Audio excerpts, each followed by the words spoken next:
Hello, boys and girls. Welcome to the Roaming Startup Show. I am your pal, Professor Hans von Puppet. Today, Zach and Bob visit with Nikhil Arora about his Kickstarted project, Aquaponics Garden. There is a very interesting part where Nikhil tries to explain some of the unusual plants that have been grown in his garden. Let's watch.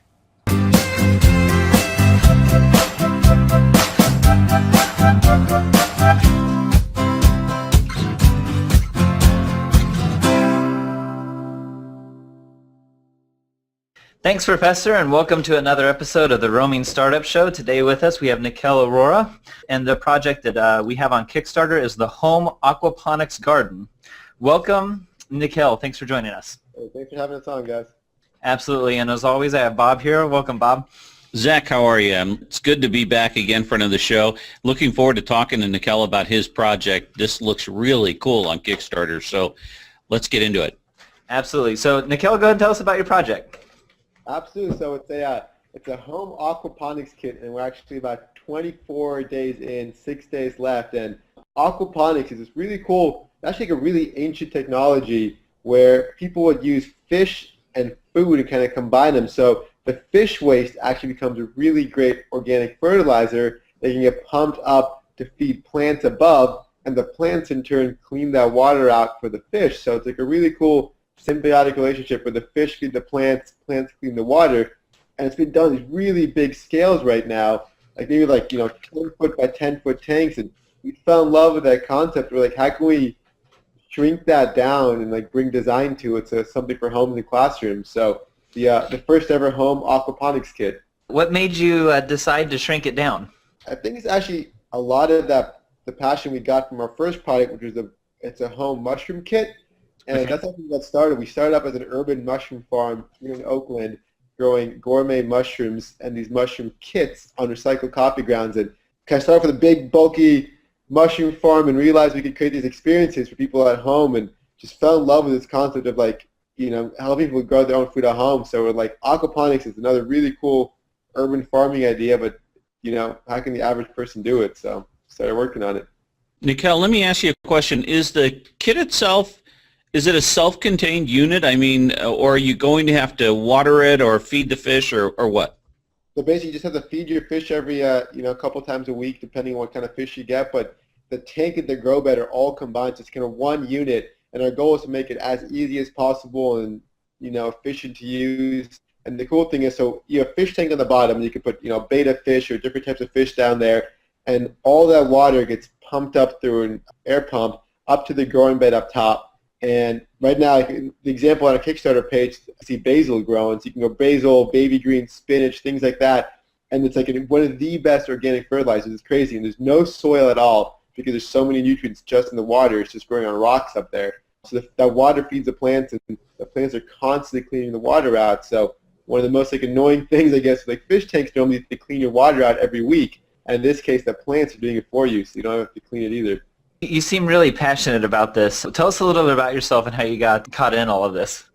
Yeah, so I guess we started our company back to the roots about 2.5 years ago, and it was super random. I was actually going into consulting. My friend Alex was going to invest in banking. The last semester at UC Berkeley, and with undergraduate business majors, no background in food, let alone mushrooms or aquaponics. But we're in a class, and it was maybe 2 months before graduation.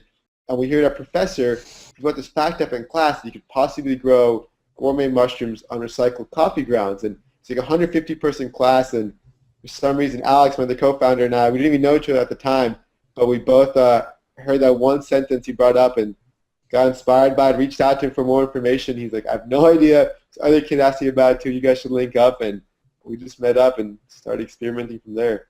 Say, Nikhil, in your video on the Kickstarter campaign, you've got a mention about your previous project with the mushrooms. It's really cool. Why don't we take a second and take a look at the video?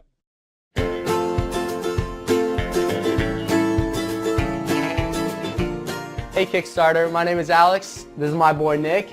We're here in Oakland, California, and we're on a mission to inspire more people to grow their own food.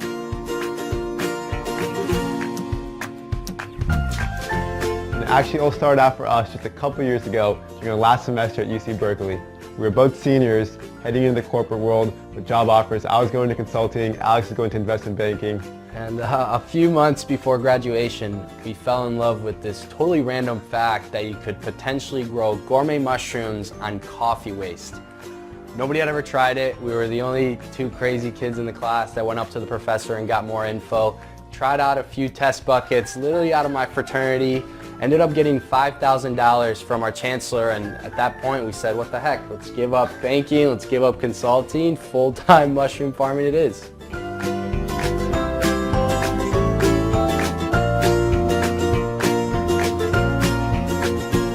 Since then, we launched our first product, the Mushroom Garden, a little brown box that lets anyone grow their own fresh mushrooms. And over the past couple years, we've realized that we've absolutely fallen in love with helping people grow their own food at home. Plants? Where are the plants at? On top of the tank. Why is there plants on top of the tank? Because they need water. And today we're excited to now introduce our brand new product, the Personal Aquaponics Garden. Aquaponics is a closed-loop system that mimics the symbiotic relationship of plants and fish. The fish, they poo and they pee, and all that wastewater actually gets upcycled and it's used as the fertilizer for the plants. And what's really cool is that the plants themselves clean the water and then pump it back down for the fish. And the best part is that all of this is happening without soil and without any chemical fertilizers. The plants are growing totally just on rocks, and all the fertilizer and nutrients is coming from the fish. And you never have to clean the water, so it's a self-cleaning tank.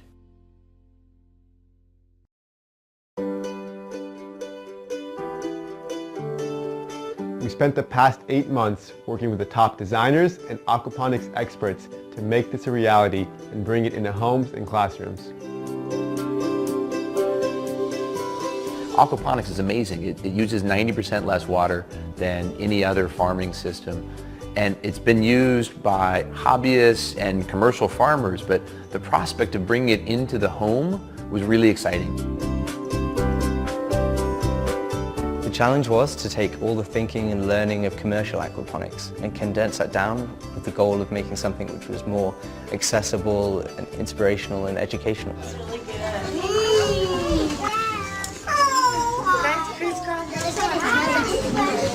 why are we here on Kickstarter? Unlike our first product, the Mushroom Garden, which we were able to bootstrap off $5,000 to get our first cardboard boxes, the tooling cost for the Aquaponics Garden is really expensive, like extremely expensive. Yeah, just to get these things injected molded domestically and at a quality we're proud of, it's going to cost us $100,000 to cover the cost of the molds. And we don't have the funds to do that alone. So to get these things produced, we decided to offer them for exclusive pre-order right here on Kickstarter. Look at the fishy! Basil soup. Huh? You make it some dinner. Here's how Kickstarter works. Either we hit the goal and we all get the Aquaponics Garden, or not a single one of us gets them. So if you ever wanted to grow your own food at home, or you know someone that did, your kid's teacher, your parents, your friend, now is the time to make it happen. And there is nothing more important right now than taking back our food. I mean, we have got to take back our health. So please, pledge whatever you can. $1, $5, pre-order an Aquaponics Garden, enjoy some amazing rewards. Or share it on Facebook or Twitter. I mean, anything to help us grow this movement. Thank you so much. Thank you.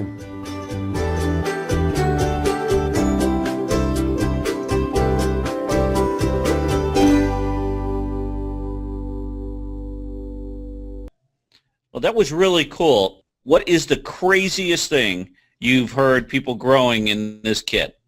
No one's grown it yet because we've only had one prototype, but we've had a ton of questions from, you can imagine, people trying to grow a lot of different things on it, from vegetables to maybe some illegal things as well. So we've got a ton of questions from people. It's actually pretty funny. And the cool thing is it's just, end of the day, it's just a really good growing system that has a ton of fertilizer in it. So as long as you're not growing like vegetable, like carrots or like deep-rooted vegetables with greens and things like that, it's you can pretty much grow anything under the sun. I assume it works fairly well for an herb garden or something like that, because You got to have some sunshine. You can do that in the kitchen. I imagine this in the kitchen a lot. Is that a fair statement? Yep, our goal, we see it in kitchens and in classrooms. We see a big thing with like families in schools. So our vision, we really want to get this into like a lot of classrooms across the country. We think it'd be so cool to have kids have the system and they can see it all year long. The plants grow, they can harvest them, they can see the fish grow. I think it's something that could really be impactful for them. Tell us a little bit about your website. You've got quite a bit on there. Obviously, you guys are passionate about your product, so tell us a little bit about what you've done with your website. Yeah, it's been oh man, I wish you had seen our first website. So it's been a big learning curve. I mean, when we started this off, we had no idea what we were doing when we started this company. I remember we just had this vision, like we could do something really cool around food, and our first website was just a picture of a really beautiful beach and like nature kind of setting, and it was just like we're trying to make the world better, and that's all we knew. We had no idea. It was a big landing page of the beach on there, and and then it kind of transitioned to just kind of a story of Alex and I. We still didn't have a product. We were trying to figure it out, and now it's like you go to our website, it's really about our products, which I think it's taken us a while to get there, but it's at the end of the day, trying to make people, they come to our website right away to see what we do, what we offer, and it's a big driver of sales for us too. We do about a third of our sales online, so we're always trying to tweak and work on conversions too. So with a website like that, what made you guys use the Kickstarter as a platform to fund this project? Yeah, I think for us, Kickstarter, it was like two things. It's one, just the tooling and the molding was really expensive for this project, and we needed to raise funds for it. And I think Kickstarter has this really, it's just at this time right now where it's so much buzz around it, we can reach such a larger audience because there's so much traffic just going to that site. And I think it has this, it's built this buzz around featuring, like if you want to find the next cool product, it's on Kickstarter. It's kind of built that buzz, and we thought it could be a really cool way for us to launch it to gain some exposure too. And it's been so sweet to see the pickup through there and the amount of traction. So I think it was half, how do we market a new product, and then B, how do we, be able to collect pre-orders in like a secure way that people trust? Because I think if we take pre-orders on our website, people are going to be like, are you stealing my money? I think Kickstarter has like enough of a brand where we could do it legitimately. Nikhil, let me ask you, after your Kickstarter campaign that you did with the mushrooms, how did you leverage it? How did you scale that to something beyond just a one-time influx and turn it into an ongoing business? Yeah, so actually with our mushroom kit, we built that one up from the grassroots. This is our first Kickstarter campaign for our second product, actually, the Aquaponics kit. The mushroom kit was just a lot of demos and farmers markets and building the buzz one store at a time, and that's been really cool. We started off literally at one Berkeley farmers market, got into our first Berkeley Whole Foods, and going to one store at a time. So we actually had about 2,500 retailers now with the mushroom kits, from like Whole Foods to Nordstrom's and Bed Bath & Beyond. So I think that's what actually gave us the confidence to go out there and launch a new product. We've built enough traction and partnerships with retailers that if we can actually get this thing off the ground, we can make it successful. The mushroom kit, is it nationwide in Bed Bath & Beyond? Not nationwide, but it's nationwide in Whole Foods, and we're in about 300 Home Depots, Bed Bath & Beyond the Northeast right now. So trying to expand that out. Okay, so tell us a little bit, how does this product work? Is this something you water and put in the basement, or how does this work? I actually got one right here. I can show you guys. So it's a little brown box, and you kind of open up the front panel, and that's like day 7 right here. So the mushrooms literally pop right out of the box, and you get a little spray bottle, and you just mist it once in the morning and then once at night. And it's that fresh air when you open the front panel up, and the humidity like kickstarts the mushrooms. So like in 10 days, you get your first crop out of the front of the box, and they double in size every day. So like by 2 days from now, this crop will be about that big, and you can harvest them, throw them in like pastas or pizzas, and then you can turn the box around, actually open the back panel up, and you get another crop out of the backside. So just our goal has been how can you bring like design and ease of use to growing your own food, and we're trying to do it again hopefully with this aquaponics kit. And how many times will that kit grow? I mean, is it a one shot and done, or is it recurring? So we actually guarantee 2 crops from it, one from the front and one from the back. And I think the record we've had from a customer is about 6 crops on it. So they get smaller as they grow, but we guarantee 2 big ones in 10 days each. And then after that, depends how patient you want to be with it. It's still a plant. And that sells on your website. What does that sell for? $19.95, $20. So we actually see this time we do at 60% of our sales in these 4 weeks. It's like an under 20 kind of green gift idea. So it's been a lot of fun these last few weeks, just between that and then the Kickstarter campaign, just trying to hopefully kind of build a lot of awareness, you know. You have quite a few backers on your Kickstarter right now. Did you do any prep work before you got on Kickstarter, or how did you prepare for that type of volume? Yeah, it's been a lot. I think it's been more work than we definitely could have imagined, because you get flooded with a lot of messages and inbound inquiries, and it's like you see a big spike, I think, in the first 2 days when we first announced it to our community through a newsletter, through our Facebook page, and then it drops off really fast. And there's like this challenge of how can you keep the buzz up, and Facebook is actually being about half of our funding has come through Facebook. It's been like just trying to get people to share the link. It's been blown away with how effective Facebook has been for this. Like, we would not have been fully funded or even where we're at today without Facebook. And I think it's food, such like a visual thing. People like love sharing these photos of this thing, and it's been cool being able to track that our Kickstarter campaign and the effect of it. How have you been able to get your following to promote for you? Is there anything special you've done, or is it just lucky? Yeah, I think we've been really, I think, just straight up and ask. I think this one, it seems so simple, but just rather than posting a link and just straight up asking people to share it in that link, like, please share this to help us build awareness, like just something that simple. It's crazy how many shares you can get. And we also just launched a really cool little promotion on our Facebook page where, like, if we can hit a couple hundred shares on this link, we'll donate a kit to 5 schools. We're trying to provide more of like a cause incentive too. And we did that last week, and we hit 500 shares, which that itself reached like tens of thousands of people. And then we're doing one more campaign right now because it's so successful. So trying to find different ways to incentivize people to take action. Because it's a long campaign for 30 days, and like how do we keep people engaged and not feel like we're just spamming them all day with these little messages? Nikhil, a question that's come up from folks that I've tweeted to about this product. Once we sign this up an interview, we like to promote it out there. And a question that came back to me is, can the product be used in an office environment? Can artificial light work? Yep, it absolutely can. And that's one thing I think when we launch it, like on our website or for purchase, we're going to offer a little grow light. If you don't have a window for it, you can buy a little $15 grow light add-on to make sure you can grow it anywhere. So I think we don't want to just keep costs low for people who have windows, and that's like our target market. We do want to raise the price on everybody, but if people want one, we'll be offering like a little add-on on our site. I'm telling you, Zach, as soon as this bad boy goes where I can get it with the glow light, I'm going to replace the Chiefs lamp with it, and have it sitting in the background there, because they're bound to win more. Did you ever expect to almost double your funding? And it looks like, based off your current trend, it looks like you're going to double what you asked for on Kickstarter. Was that expected?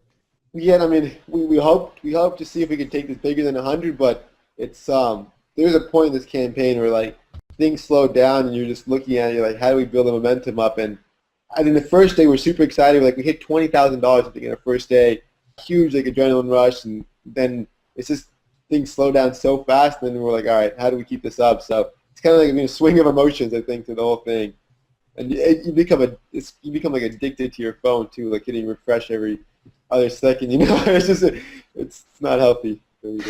It looks like you got $20,000 in funding from the 19th to 20th. Is there anything you guys did on those days, or did it just happen to happen? 19th to 20th of November? Or? Yeah, it looks like on the tracker here. Yep. That was the first day we, so the first spike was us reaching out to our like friends, family, and then doing a newsletter blast.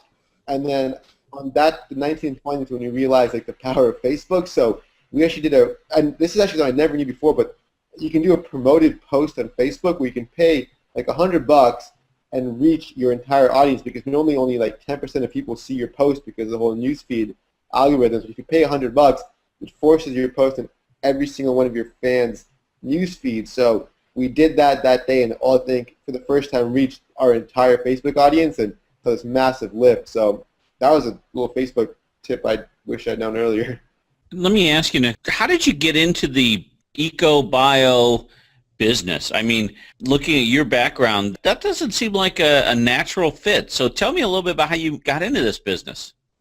Yeah, so, I mean, in college, I was a business poli-sci student. I didn't really have a background in this, and Alex was a business education major. And it's funny, I think we both enjoyed business and what you could do through it, but had these side passions. And like, I spent 6 months my junior year in Ghana in West Africa working on a recycling program for the University of Ghana, and I think had an interest in the environment, like in sustainability and the environment. And Alex actually started what's now the biggest one-on-one mentorship program at UC Berkeley, and he had a really big passion for education. So we had these like other, I think, interests and passions, but never knew how to apply them, what business and what kind of path we were going down. I think that's when we both heard this idea, this one sentence in class.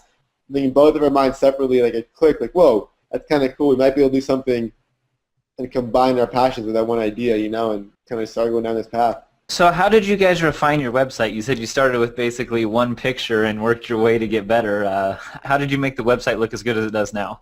Oh man, a lot of iterations, still a lot as we go. I think it was we did like a rebranding about 1.5 years ago where it went from a page that Alex and I had designed, like a free WordPress. We went through literally every single free website maker out there. There's one called like Wix.com, WordPress stuff. Like we tried everything, and then eventually realized like this is all we got is our brand, and found some friends who are website designers and helped us design the current page. And that's a big lesson learned, I think, like the power of designing your brand, and wish we had invested in that earlier, because we lost probably so much in 1.5 years without that. And then once we saw it, we're like, oh my God, this is, why do we not do this? A couple of your products have won a ton of awards. Why don't you tell us about that? Yeah, it's, the mushroom kit's it's been so cool seeing the reaction. We started off literally like a big, clear, bulky bag of fungus that we tried selling, and realized we couldn't barely move that. And as we started designing the mushroom kit, I think it just opened up a whole new world of people who are exposed to. And I think our vision has always been to get people who otherwise would like say, I don't have a green thumb or I don't have a big backyard, getting them to grow their own food. And I think people have resonated with that. So we've won like a lot of trade shows, different awards, and kind of best foodie awards, best gardening awards, best hardware things. And it's crazy how many niches it can fit into when you can bring design to something, Very cool. So looking back, do you kind of wish you had done the mushroom kit as a Kickstarter campaign? Would that have gotten things started for it much quicker? Yeah, now that we've been going through Kickstarter now, I could definitely have seen ourselves launching it then.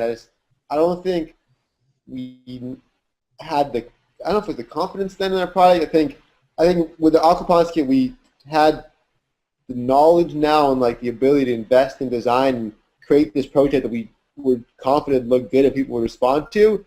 I think if we had done a Kickstarter campaign with a mushroom kit before we learned all these lessons about like design, and we would have launched our first big bulky bag on it, and we would have been laughed at, So I think it worked out well that we learned some lessons before we put it out there for the world like this. If you were to give advice to any of our viewers out there, anybody wanting to start a Kickstarter campaign, what's the one piece of advice you'd give them? Prep work. Like the first few days are so important. So before you launch, like make sure you prep your community, like done outreach to people. So day one, you have people who you know are going to back you and going to help you spread the word. Because I think if you can show them momentum in the first day, it's attract so many more people and like the confidence in the product. So it's like I know the first 2 or 3 days before we launched, we just personally emailed like thousands of people, like everyone we've ever talked to in our lives, and like said, this is what we're doing. When we launch, can you please back it if you're interested? So we had the momentum day one. And I think it's a numbers game too. There's nothing. The more people you reach out to, we've been working nonstop on this and really emailing thousands of people, and every customer of ours, like who bought a mushroom kit, we've been emailing them and trying to get them to buy this. So I think it's just, we have like a 5% conversion rate right now of backers to people who've watched our video. So we just know like every click we get, it's a numbers game. So I don't know. It's even like a Facebook, it's just how many shares can you get, and it's been cool. I think once that 5% has been pretty steady since day one. Like probably 2 or 3 days then we started monitoring it. It hasn't changed in the last 20 days. 5% conversion rate. So it's a motivation for us to keep on getting the word out. Nikhil, how can our viewers out there find you? What websites? Are you on Twitter? I know you're on Facebook. Tell us how to find you. I think the easiest way is just go to backtotheroots.com. Backtotheroots.com, and you have our Facebook link there, our Twitter link right there. You have a link to our Kickstarter video. Easy to remember, backtotheroots.com, and it's all spelled out. Okay. Great. We'll make sure that gets in the show notes. One last question for you. I noticed on the website you've got a pin it. Is that for Pinterest? That is, and we've actually started seeing a lot of traffic coming through Pinterest. And it's funny because Twitter hasn't been the best platform for us, but Facebook and now Pinterest have been huge for us. And I think it just goes back around, like, at least in my mind, I think Facebook is just like a really fancy photo sharing website at the end of the day. And people love showing off their food. Like, you can't tell me pictures people send, like, what this way, look at my meal, look what I grew. So I think food is such a visual thing that Facebook is just perfect for it, because it's something people, like our mushroom kit image, we've had that shared and pinned so many times because it's such like a random image, and both of those things are so good for photos. Final thoughts for our visitors? Thank you guys for your support. I would love your listeners to even check out the video, or if you don't want one, just share it on your Facebook page. Anything would be so big right now, and we're going to be hustling our butts off these next 6 days to try to build as much awareness as possible. So we really appreciate you guys' support and interest in what we're working on. It means a lot. Well, Nikhil, we want to wish you guys the very best. We're counting on your campaign being very successful, and I'm a backer, so I'm looking forward to seeing it. So, amazing. That's awesome, man. Thank you. Thanks for being here. We appreciate it very much. Thank you. Thank you, guys. Bye. Take care, Zach. Oh, well, that was fun. Thanks for joining us, boys and girls. A special thank you to all of you who have left a great rating on the iTunes podcast. Tune in next week and we will learn more about how to fund your dreams with crowdfunding. Till then, remember to keep dreaming and don't get tied down with any strings.